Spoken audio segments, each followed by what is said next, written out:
Bon, on arrive au deuxième thème de la journée et il semblerait que je ne vais pas me prendre de pluie. J'ai pas l'impression qu'il va saucer quoi. Et pourtant j'ai l'équipement et ça me ferait bien plaisir. Mais bon, c'est comme ça.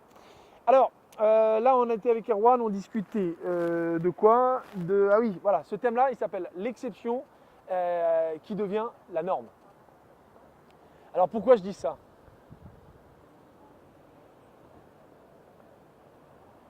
La société dans laquelle on vit actuellement, on nous donne des images, et si vous regardez honnêtement, la Russie veut donc la troisième guerre mondiale selon Yatsenyuk. Ensuite, il y a un autre truc sur la Russie, aucun repli dans l'opération menée par Kiev dans l'est de l'Ukraine ou l'est ukrainien, la recherche du vol. Donc vous voyez, c'est des morts, de la violence, des agressions.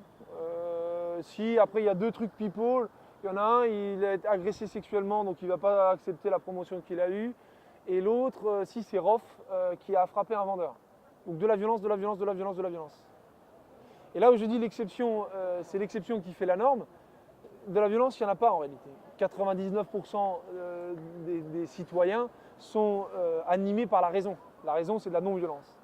Donc l'exception, cette violence exceptionnelle, parce qu'en réalité elle est exceptionnelle cette violence, eh ben on en a fait la norme, on en a fait la base du truc. Vous voyez ce que je veux dire? On est dans une société en réalité relativement non violente, où il n'y a pas de violence, ou peu, c'est une exception, et bien pourtant, on nous la montre à tout bout de champ. On a complètement dénaturé, le principe de tout ça, c'est de dénaturer l'homme et de casser l'image de la nature humaine. De dire, la nature humaine, l'homme a un mauvais fond, si vous regardez l'histoire, il n'y a que de la violence, des conquêtes, des conquêtes et des violences. On va retenir les quelques dates. Charles Martel qui repousse les morts à Poitiers. On va retenir, je ne sais rien, la Révolution française. Tu vois, on nous apprend tout ça, de la violence, de la violence, de la violence. Or, il faut bien comprendre que tous les peuples, on ne peut pas contraindre un peuple. Un peuple qui n'a pas envie de faire ça, il ne peut pas se sacrifier, il ne se sacrifie pas. Il se révolte et il vire le pouvoir. Ça, on s'en est déjà rendu compte.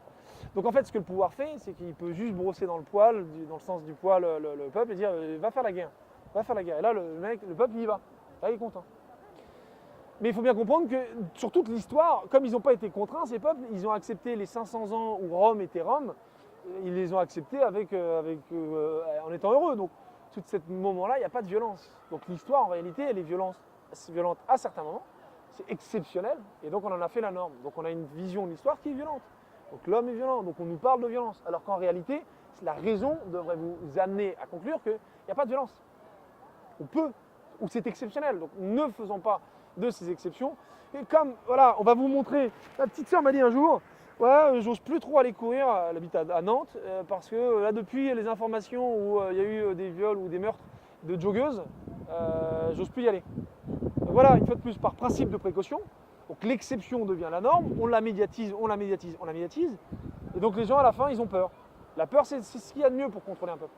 La peur, la peur, la peur. Alors que ça n'arrive, en réalité, si vous regardez le nombre de gens, de femmes qui vont jogger tous les jours, ça arrive, c'est exceptionnel. Voilà. Vous voyez ce que je veux dire? Et si vous ne voyez pas, dans les commentaires, vous me mettez des questions et puis je vous y répondrai. Voilà. Allez, à toutes. Ciao.